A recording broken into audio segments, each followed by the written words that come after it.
final edition of Unravel Your Mind. Okay, don't get too worried. There's big announcements coming. You'll hear about it this week, but it's not the final show. It's just we're changing the name and we're making some other big changes. I'm super excited about it. I hope you'll keep joining me. So much to say, but I'm going to hold back a little bit. And throughout the week, you can find me on Beth Bell Live on Facebook, Queen Bliss B on Instagram. I'll be making lots of announcements. So super exciting stuff. Yay. Yeah, we're here to unravel our minds. We're always going to be unraveling our minds.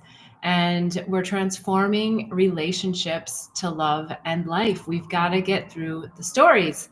Speaking of stories, at the very end of this episode, I'm going to share a personal story that's actually quite sad, devastating, and I'm sharing it because I think there's some really incredible lessons that I was able to learn and some really important things that are coming up for all of us in the collective.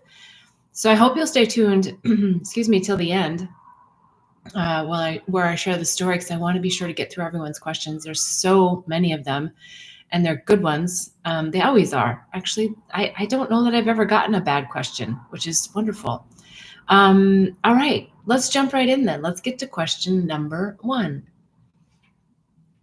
My question pertains to the excessive overuse of the condescending word should by parents, siblings, teachers, coaches, authority figures, and basically all of us. So-called advice or forceful phrases like, you better do this, you shouldn't have done that, you better do this if you know what's good for you, you ought to be or act this way, always inspired me to dig my heels in and do the opposite. With great refreshment of the power trip tone, with great resentment, of the power trip tone in their voice. Do you feel this word should is helpful or harmful? Well, the way that you've just framed it, of course, I'm going to say that should is not helpful. I've always kind of used that phrase shoulda, woulda, coulda is like the opposite mantra, meaning that I'm going to go for it. I'm going to do it because I don't ever want to look back and say shoulda, woulda, coulda. So I think we should on ourselves a lot. And I don't think that we should on ourselves. I think that we should feel into what's really right for us. And what comes to me with this is that I feel like there is a great appreciation that you should have for all of these people that shoulded you and should on you. Why? Because they got you to dig your heels in and decide for yourself, like, no, I really want to do this and I'm going to do it. They gave you like this power somehow within yourself to be you. Now, I also pick up in this, you haven't said this, but I also pick up that there might be a little bit of things that maybe you did just in complete defiance and that they weren't necessarily right for you, but you did them, to kind of say, on you, and I'm going to do what I want to do. So that's your problem, right? That's your problem. If you're doing something that you actually really don't want to do, but you're just doing it in spite of someone else, then yeah, it doesn't really make any sense.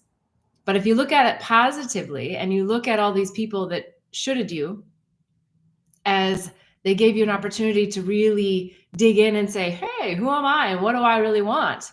And am I going to let everybody else's programs stop me? Because that's the other key here, isn't it? Is that we get programmed with the you should do that or you should have known better, right? Oh my goodness. Well, you did what you did, and now we got to deal with it and move on and learn from it. So to me, I really think it's always about what did I learn from that life situation, that life lesson? What did I call it in for? Why did I call in those people to should me? That's the question really to be asking. And then be grateful for all they taught you and your own self-expression. And then just watch for the programs that you're like, yeah, that's what society thinks we're supposed to do. But that's all part of the awakening process, isn't it? Is knowing what's really coming from us innately within versus some ideation or program or some mental thought construct that's out there in the collective? Is that we're getting back to, who am I and what do I want and what do I need? And how can I help in the bigger picture, right? It's not about narcissism. It's not just like, just doing everything for you without any consideration of anyone else. No. So I would take your heels out and I would click them like, a little magic. I don't know. Dorothy comes to mind. I don't know why, but, look at it from a different perspective as opposed to digging the heels in, but that you're actually clicking your heels and using the magic that you have within and the fire in your belly to be defiant, but just use it appropriately. All right. Hopefully that's helpful. If not, I'm always happy to hear more comments in the comments section, or if you have something to add, I'd love to hear that too. Okay, let's go on to the next question. Taylor Swift's new song, Thank You, Amy, has sparked a debate about the unintended consequences of using a real name in a song about bullying. Some people, particularly those named Amy, feel the song unfairly stigmatizes their name and could lead to it being used as an insult. Others argue that it's just a song and not meant to target all Amy's. What do you think? Is it fair for an artist to use a real name in this context, even if it's not their intention to cause harm? Could this song be seen as a form of bullying itself, potentially subjecting countless Amy's to teasing or worse? Or is this an overreaction and a case of people being too sensitive? Okay, there is a lot here, and I love all of it because I think that there is a real sensitivity here that I don't want to brush over. And I can feel the emotion that's behind this question, and I think it is a good one. I'm going to kind of piece it apart a little bit. So I did listen to this song. I hadn't listened to it prior to this question, but I did listen to it just so that I could have an idea of what's in it. And I think also, if your name is spelt this way, it's also a little bit extra like, ooh, because when she uses the F-U, Amy, I wouldn't like it if someone said F-U, Beth in a song. Like, so I get that. Like, that's like, I don't want a bunch of people out there singing, F-U, Beth. Who would want that, right? So I totally understand that sensitivity, and I don't think that you're necessarily being overly sensitive to call that forward. I think what you do with it is what we really want to talk about, right? So it's triggered something in you, and I do think that there's potentially, a form of bullying that can be happening with these kinds of songs where artists are sort of going after the other person. Now, I do want to point out that the name of the song is Thank You, Amy. And I did hear at the end of the song, it was all about thank you, Amy.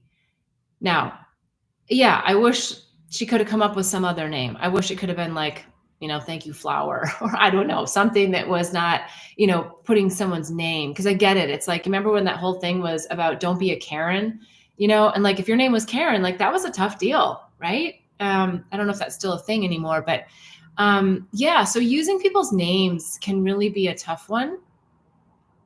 I think that the artist was wanting to make the point that she'd healed from it, and that even from some of the most bitter experiences, and look, Taylor Swift has experienced cyberbullying like in a way that none of us, honestly, unless you're at that stage in your life of that magnitude of followers and haters, that none of us could really understand. And we know that one of the reasons why she's so popular is because she sings from like, deep inside. She sings from the heart. She sings from the pain points. And so that's what she did on this song, was sing from that pain point. So I think we can go back and forth a lot about like the bullying concept.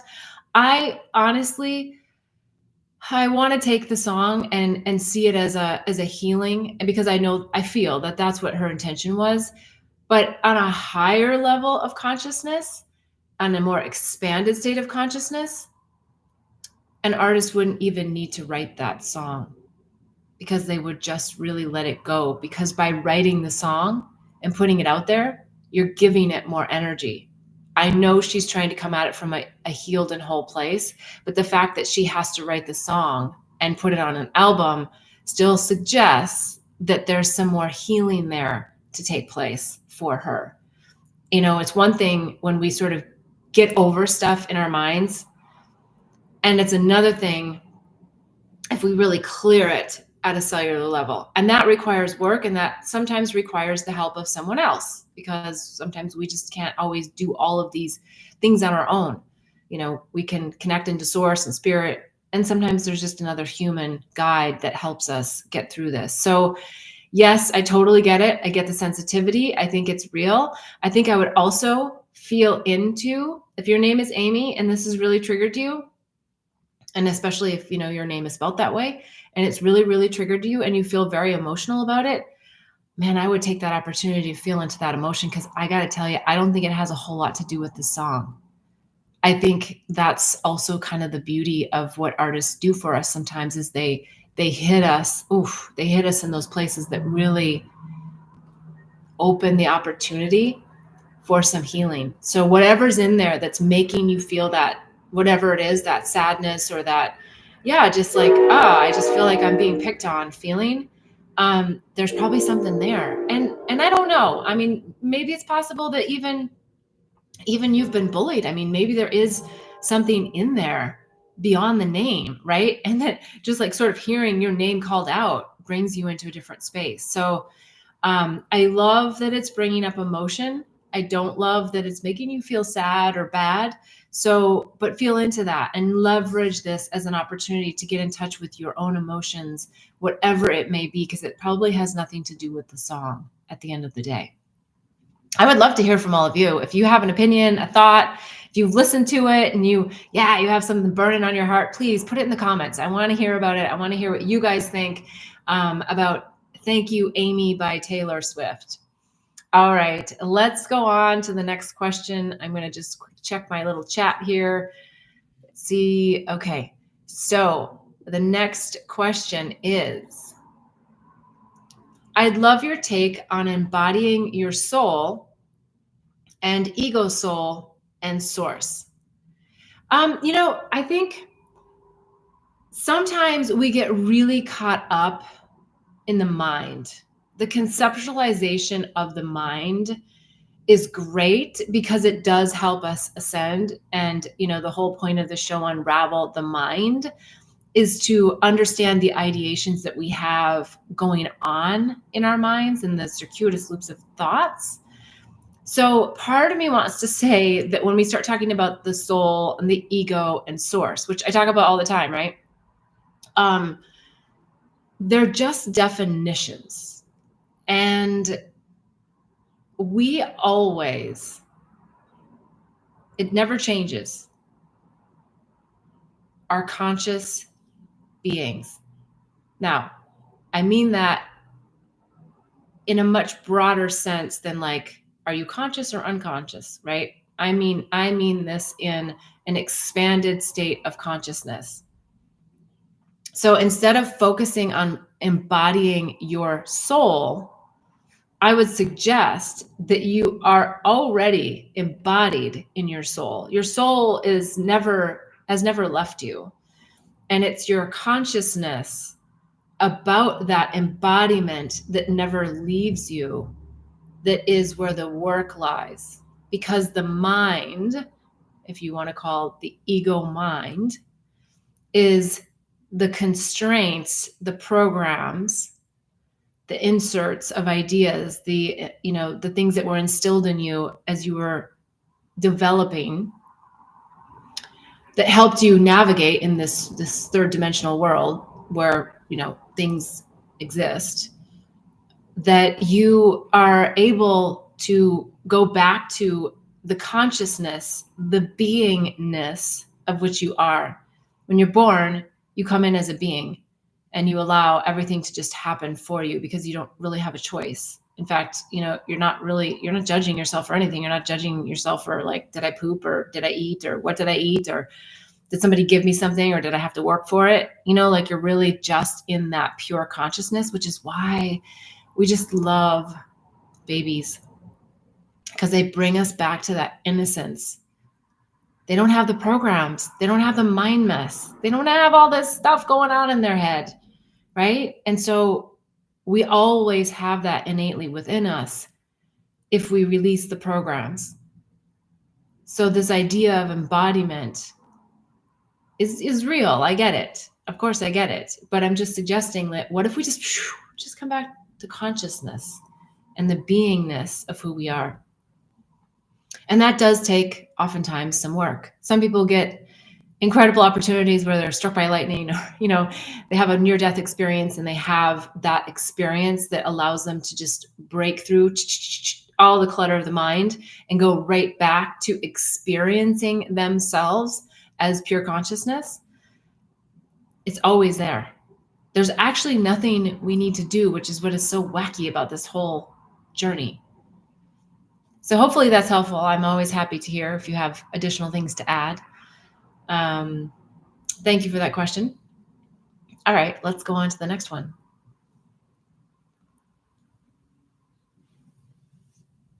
For people who are deeply on the spiritual journey, wanting to ascend and awaken, why does it feel so painful? And why can't we just wake up and move into this reality like now?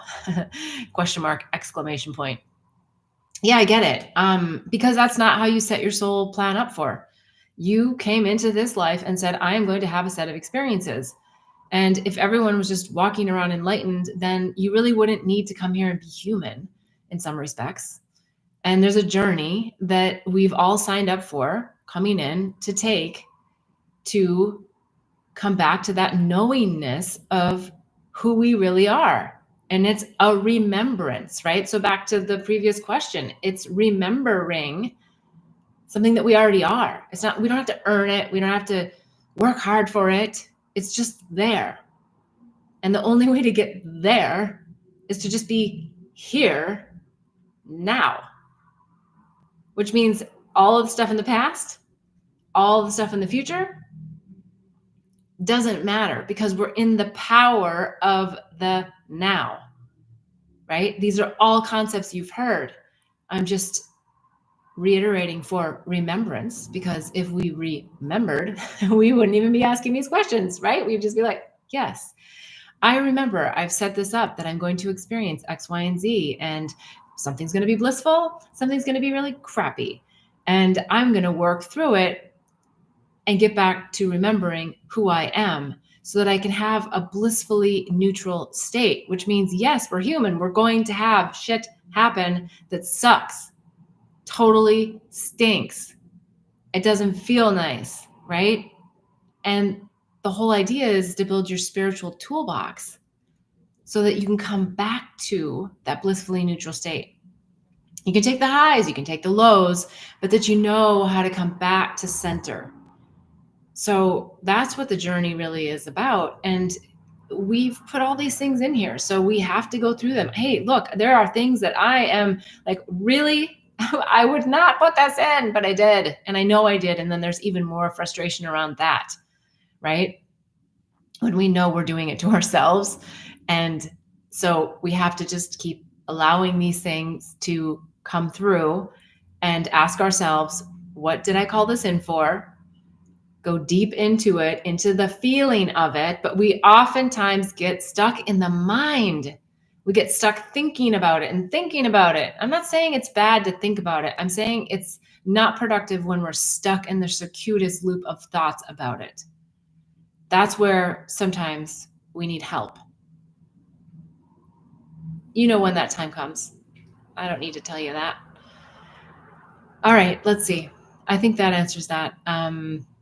Yes, comments, questions. And look, I am so excited about next week because we are going to be changing the show a little bit, and it's going to be really wonderful. And it has all to do with these questions. Like, we're getting some of these really incredible questions that are awakening. So thank you. I love it. All right, next question. I live far away from my parents and see them twice a year. Though we talk and text frequently, we don't really see each other. And in those in-person visits, it is now clear that they are getting old. They are 75 years old. but I can see the precipitous drop in their mobility and cognitive ability. We are hosting my dad at our home, and as I see him shuffle around, do things so slowly, and repeats things, I become very sad. How do I embrace their aging, especially when not living close? How to let go and not wish they were faster, more able. And now I know it will be the last visit they make to us until my son graduates from high school. There's also a couple of other questions, and I kind of separated them. I'm going to use them as a part 1, part 2, part 3, because otherwise it's too much of a pile on. I think this is a great question. First of all, get rid of the idea of numbers. So anyone out there, like, this does not matter. You can be 80 and incredibly vibrant. You can be 90 and incredibly vibrant. So again, I'm going to come back to the mind. Whatever programs people are running is how it's going to impact you as you age. I have a dear friend of mine. I don't remember exactly how old he is, but I want to say he's probably 74. He rollerblades like no tomorrow in the streets of Venice, like faster than the 20-year-olds. He's vibrant. He's glowing. You'd never guess what his age is. So please, first of all, take that number off, because it doesn't matter. You can be 50 and have 0 life force. And so it has all to do with how you're invigorating your own body. So I just want to put that out there first. But specific to this question, because this particular person is experiencing a parent who's 75 and is having some drop in their mobility and cognitive ability, which, for many people is also common, depending upon where you're at in your awakening journey. And I would say that, because it says how to let go and not wish they were faster, more able, because what comes to me is let go, right? I mean, from the moment of birth, we're constantly letting go and letting go and letting go. And so I think the aging process is actually really beautiful, because it shows us a lot about ourselves. If we look at it just from sometimes like the wrinkles and, the different things that we want to self-judge, or like, oh, I just feel like I'm getting old or whatever, it's like, no, like, love every character line that you have. And as our parents get older, I think we need to love every character line they have. I think we need to love every silly thing they say over and over and over again if they're having cognitive problems. I think your sadness is part of that letting go process, because there is a good chance that you will survive your parents and that they will go before you. And so I think this gives such a great time to just honor and respect who they are and what they've given you and the life that they have had and the wisdom and knowledge. And I would just like shift the lens to be very focused on your time together, about asking lots of questions about their life, about their struggles, about their successes, and really focus on that as in your time together, because that helps you just learn more about who they are. You may know all the stories, but go deeper in the stories, especially their struggles, because their struggles will help you with your ascension and your enlightenment, because chances are, unless you've done the ancestral clearing, you're carrying a lot of their vibrations, consciously or subconsciously. So tune in a whole different way. Look in their eyes a little bit deeper. They're still there. They don't want to be slow either, I'm sure. So it's just, giving them grace and just slowing down with them in that time, as opposed to feel like you're trying to get them to keep up. Let them take a little bit longer on the stairs. Let them take a little bit longer walking. Don't push them. Don't make them run around and do your stuff. It's a great example of slowing down, right? And realizing probably, I don't know, I'm guessing, like how fast you may be going. Maybe you don't need to go that fast. I'm always looking for the lessons between the lines, like what's in it? Like, yeah, I get it. It's sad. My parents are aging too, and I love them dearly. And the thought of them being gone is horrific for me. But I also know that when they are gone, that I'll still have them in my life because our souls are eternal. We run in soul circles. I'm sure I will see them again in another life and physical body. And I know that when they're gone, they're still going to be with me. So I think focus on that part, and I also just want to say, and I'm not trying to predict anything, but this might be the last visit. They may not be able to come for your son's graduation. And I say that because I think then gauge in, like, does that create this anxiety for you? Because then that's just your stuff. And you got to get in there and be more accepting about the human process, because anything can happen to any of us tomorrow. We don't really know. It's part of our soul's plan, and we get snippets as to what our soul's plan is. And sometimes we don't know what our destiny is in this lifetime. So cherish every moment, cherish every breath we have. Yeah. Okay, let's go to part 2 of this question. Part 2 is, how do I also not feel guilty using all my vacation time to see them? I think what you're saying is you're not using all your vacation time, and how do I not feel guilty? Look, I think you got to do what fills your cup. And I think going on vacation and, whatever that means to you, if it's a beach or another country or whatever, I think that's important for you to fill your cup. And so let's not lose that focus. But maybe it means a few more phone calls. Maybe it means, I don't know if you're FaceTiming, like if that's really important to them, maybe it's more of that.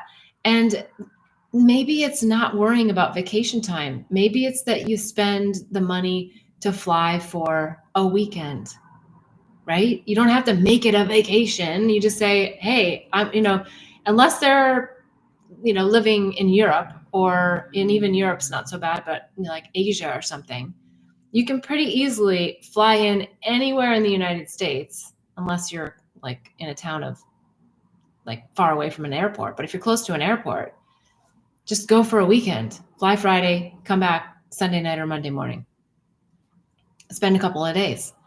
It's a nice thing to do too, because then you can kind of just check in and just see like, hey, like where are they at in their stage, in their process? Like, do we need to pull in more helpers and more services, or, is it time for something that's more assisted?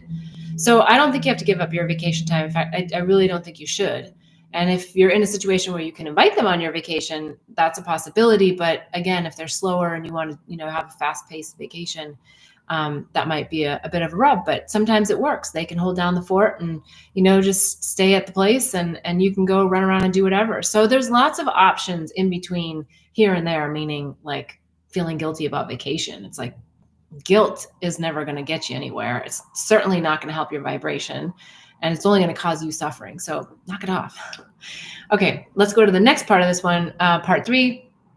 I not only struggle with their aging, but what it means for me. I want to stay mobile and alert past 75. Then do the basics. Eat well, think well, be well. You got this. Just like get out of the mind about all this scary, silly stuff. I'm not saying it's silly, but it can be. Because if you're healthy and you're just thinking now about all the things that can go wrong, like that's not the energy you want to be in. Okay. All right, let's go on to the next question.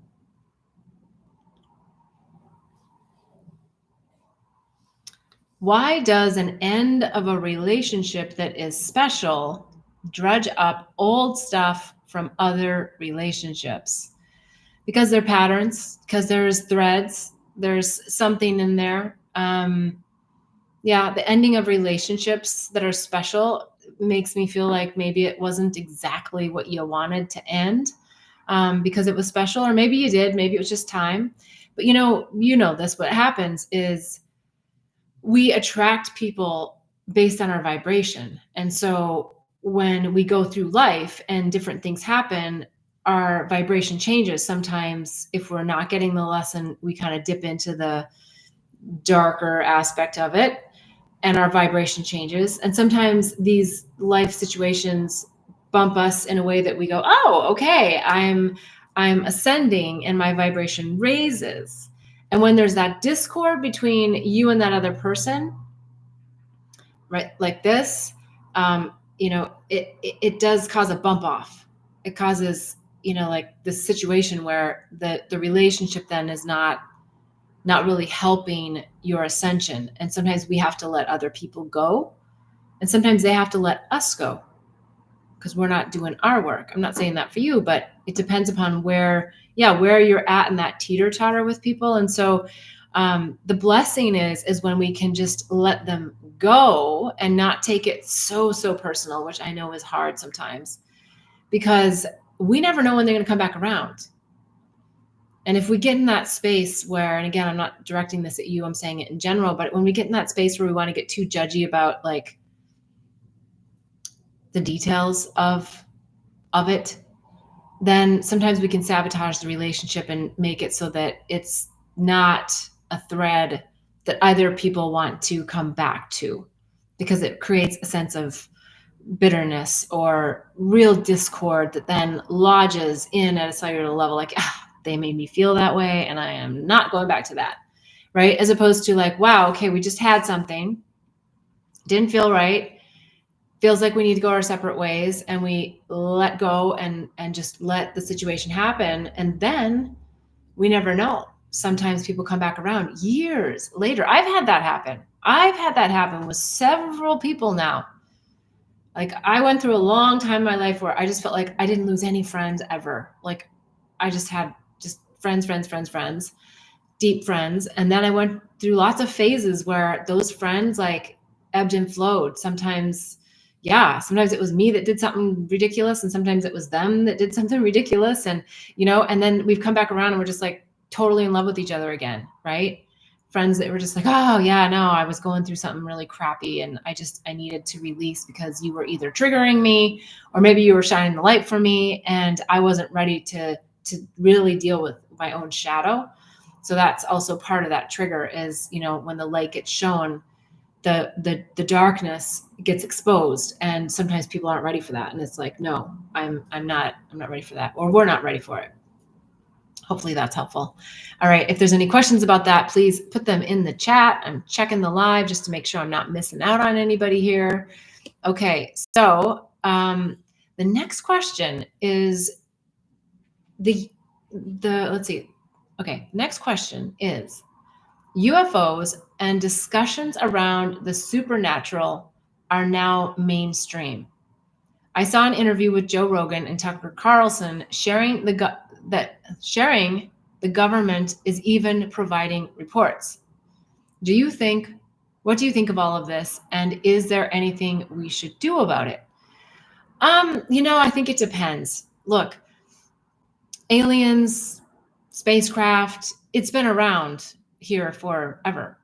And some people are able to see it and experience it because they are a vibrational match to it. They've come out of the constraints, and vibrationally they're able to lighten themselves to be able to see the supernatural, things that are unseen to most people. So it's definitely happening. It's been happening. It's not new news. I think for a lot of people who have been asleep for a long time, it's like, oh my gosh, like the government is finally saying something. I think just so many people are waking up now, and so many people are having experiences that it's kind of like the cat's out of the bag. And so it feels like, and when you say mainstream, I don't know that, I don't have a TV, so I don't watch TV, and I don't know the major news networks, but I have a feeling it may not be picked up on those networks. But if you know, please write it in the chat, because that's helpful for me to know too. A lot of the stuff that's on YouTube and Spotify and all of those are, have, like, Joe Rogan has 16, almost 17 million followers now. So I guess, that really is like mainstream, but it's not mainstream media. So I think we're still in a place where people who want to see this information, are seeing this information, and the people who are not ready for it, are just like passing it by. So I think that there's nothing technically that you should be doing about it. But if you feel called to it, listen and investigate, read the articles, go as deep into that rabbit hole as you want. I don't think that it's going to change your soul contract or your ascension. I believe in guides. I have experiences with my own guides that are, probably what you would just consider as like the guardian angel guides. I have guides that are from other planetary systems, the cosmos. So it really just depends upon like, where are you at with all of this? Sometimes listening to these things can activate things within us to expand our consciousness. Because it's like, wow, okay, an alien spaceship, that like expands our consciousness, right? And so does a movie about it. And so does, right? It's all an aspect of the illusion. So if it's a movie that you want to watch, I'm saying movie, but I mean like the media, if you want to get into all of those, there are so many videos online that you can watch about it. And you can judge for yourself what resonates and what doesn't resonate, what you really need to know, what's just not really relevant. I would look for the stuff that's most activating. If you're watching something, you're like, wow, this is really expanding my consciousness. I'd be like, hey, watch it, keep watching it. It's interesting. But otherwise, I don't know that there's anything that you need to do about it. Just stay alert. I don't think any reason for any alarm or fear. So, and that may cause alarm and fear for many, especially if they're not in the ascension awakening journey. It could cause, like a loss of control, a lack of control, or whatever. People always want to control, and that's what's always tough about the supernatural.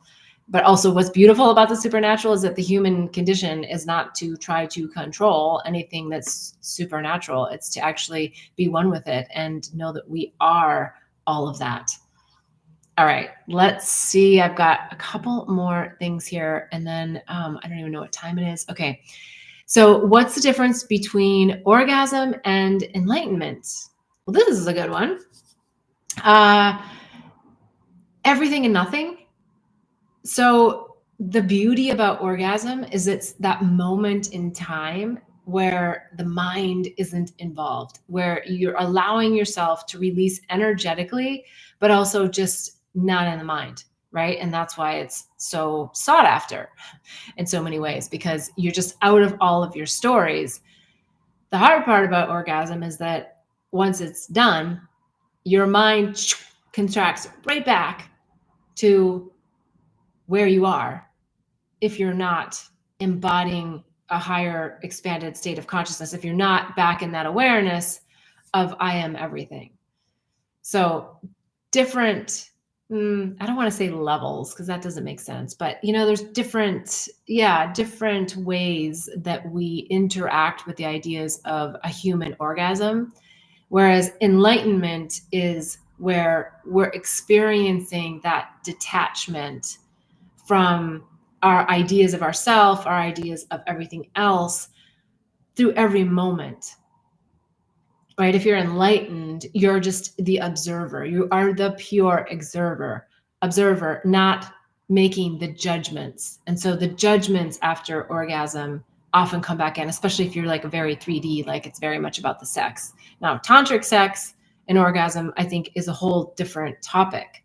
And that allows for a real connection into oneness, a real experience through another, at the truest sense of this, of an energetic exchange and release, and that's beautiful. And I think sex and orgasm are a big part of our spiritual ascension journey, and being able to show up and be with someone else and share our souls at this depth, and really pull it through, meaning that it's not just about the act of sex, but that it's really like embodying the love of it and the feeling of it and the expansion of it, and leveraging love and orgasm to be an enlightening moment, not something that we're trying to get or obtain or experience, that it's something that we're actually leveraging as a way to be in a higher vibration,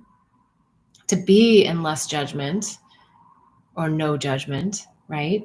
And to just experience the sensations of life and oxygen and the space that we hold here. So yeah, I think it's kind of everything and nothing all at the same time. All right, we've got one other question here, and then I'm going to share my personal story. Okay, I have a story that keeps circling in my mind, and I have emotion around it. I want to let it go, but it's not releasing. Should I talk about it or no? So, this one is a little bit tricky in the sense that I don't think we should be ingraining the story by talking about it. So if you're finding yourself repeating the same story over and over and over and over and over to a bunch of different people, then yeah, you're not helping yourself with that. It's also, who are you telling the stories to? So if you're telling them to people that are just going to really be in that more third dimensional drama of it all, then it's like you're telling the story to get the energy from the other person, to feel bad for you, to feel sad for you, to be in the vibration of that emotion. And that is not going to help you release. If you're sharing with someone who is of higher consciousness and vibration, they go, oh, thank you. Are you ready to release that? Oh, thank you. Throw it away, right? Then I think it can be helpful, because I don't think we can work through a lot of these things on our own, because we came here for this human experience. I mean, yes, of course, we can do everything on our own and, aligned with spirit to some degree. But that's not what we came for a human experience for. We came here to have our brothers and sisters help us through different things. And so if you've got someone that you can really be vulnerable with and really share the details of whatever it is that you're struggling with, and that circuitous loop of thoughts that is going to hold the space for you to release it and not get into the drama of the story, then yes, talk about it. Because otherwise it just goes around the mind and it's so hard to get out of, right? I've talked a lot about this, and I talk about the rabbit hole a lot. And so when you start to hear the thoughts come in, the beginning of the story. It always starts virtually the same way. Well, I just envision the kind of walking around the rabbit hole, like, okay, step away from the hole, because otherwise you're going to go in. And once you start spiraling into all the storyline details, it's much harder to get out of.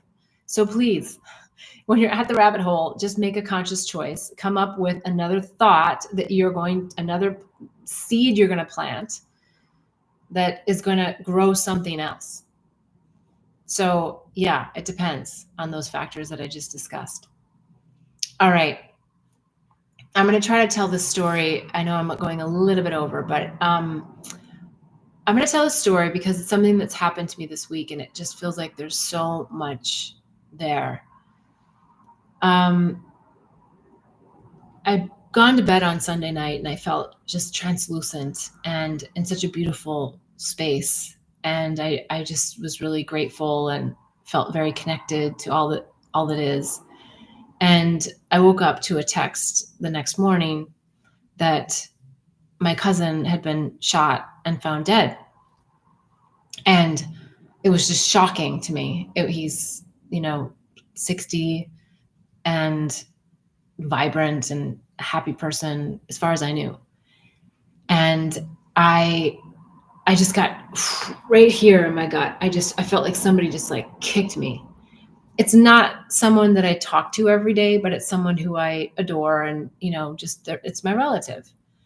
So I felt shocked by it all. And immediately it came to mind the week prior, I had been to a TEDx talk.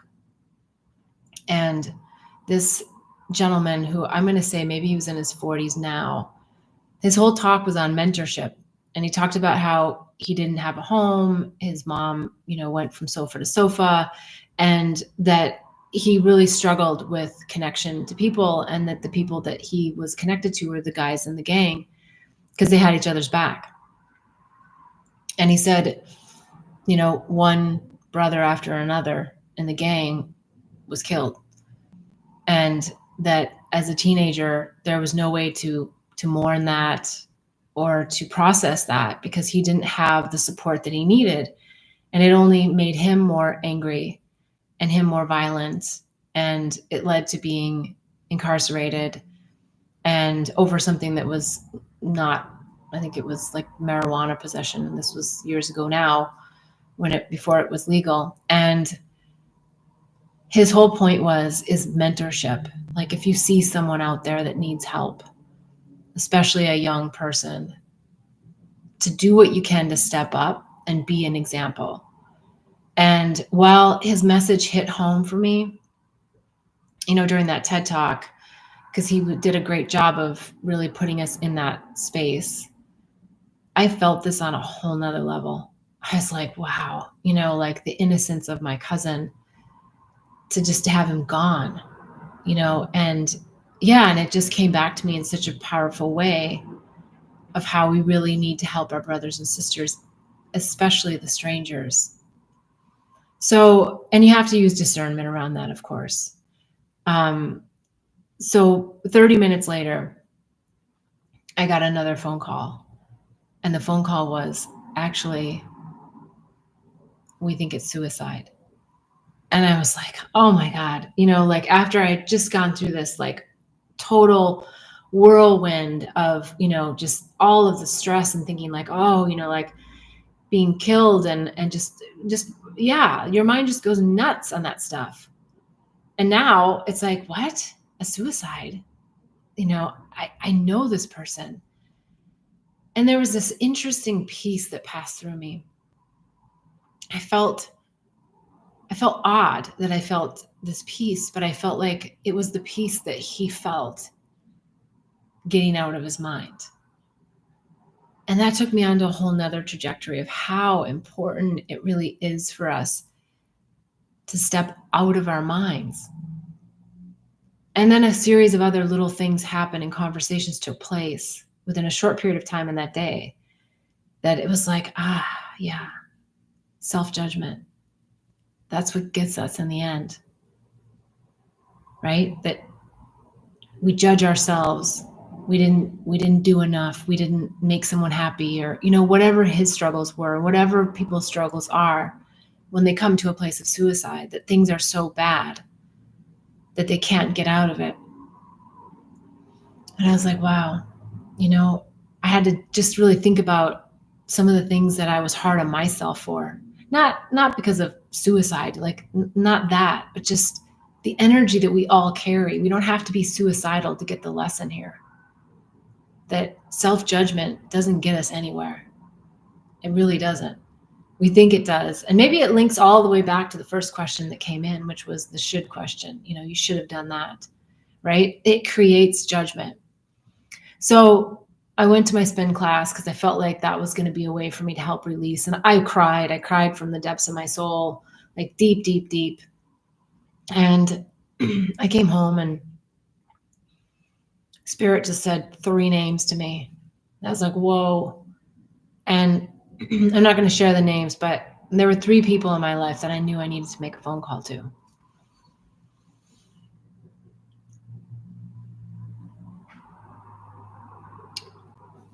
And so the message is that sometimes we just have to see people for where they are and love them for where they are, as opposed to where we want them to be.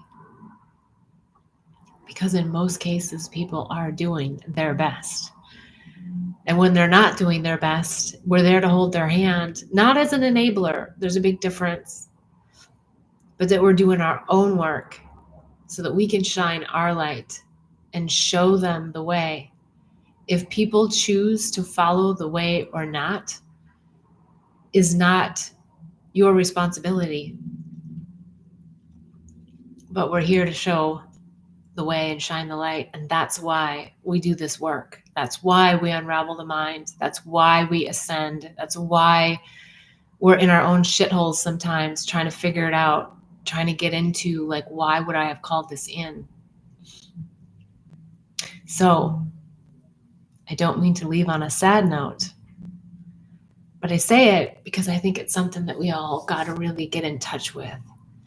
And to see our brothers and sisters out there, the strangers, the people that maybe it's just we make that eye contact with them. We just say hi. And whether we say it verbally or not, we just say, I see you. I see you. and I'm here for you. In whatever way that is, right? Maybe it's just showing them there's a way out. You don't have to pull them out, because most of the times you can't. But we have to keep shining the light and showing the way. So thank you for doing the work. Thank you for submitting questions on the show. Thank you for being here at this incredible time of awakening on planet Earth. There is so much good happening. And a big part of it is because of individuals like you that are bright, white light souls doing the work and letting the shadows come up and letting it go. All right. Thank you so much for all that you contribute to the show. I appreciate the questions, and I look forward to seeing you next week. I've got all these announcements. Don't miss out on going to bethbell.me. There's so much there, all the resource guides, the Awakening Healing Handbook, Psychedelic Resource Guide, Herpes Handbook, so much more. But there's also, and I'll talk more about this next week, a new State of the Heart assessment. So if you go to bethbell.me, it's a whole new homepage. And it's part of what I'm going to talk about next week, but you can get your State of the Heart assessment, and we'll email you back based on your specific answers where you are in your state of the heart. Super fun. And I can't wait to hear from you. So have a great week. Until then, I'm wishing you much bliss and love on the journey. Namaste.